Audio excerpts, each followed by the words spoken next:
చపాతీల్లోకి within 10 మినిట్స్‌లో అయిపోయి curry అండి. అలాగని టేస్ట్‌కి ఏం తక్కువ ఉండదు. అదేనండి పన్నీర్ బుజ్జి చాలా యమ్మీగా ఉంటుంది. ఒకసారి ఇలా ట్రై చేసేయండి.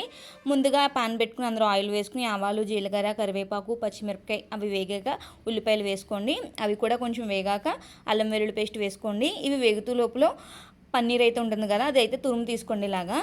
ఈ ఉల్లిపాయలు, అల్లం వెల్లుల్లి పేస్ట్ పచ్చివాసన పోయాక అందులో ఒక టమాటా పేస్ట్ వేసుకోండి. అది వేసుకుని బాగా ఉడికాక అందులో ఉప్పు, పసుపు, కారం, ధనియా పౌడర్, అలాగే గరం మసాలా ఇవన్నీ వేసుకుని బాగా కలుపుకుని మనం తురుముకున్న పన్నీర్ అయితే ఉంది కదా, అది వేసేసుకుని బాగా కలుపుకుని కొద్దిగా వాటర్ అయితే వేసుకుని మూత పెట్టేసుకోండి.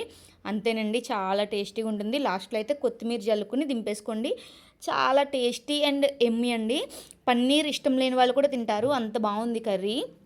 కోర్స్ పన్నీర్ ఇష్టం లేని వాళ్ళు ఎవరు ఉండరు అనుకోండి. చపాతీలు చేసుకుని అందులోకి కర్రీ తింటే సూపర్గా ఉంటుంది. నచ్చితే లైక్ చేయండి. బాయ్.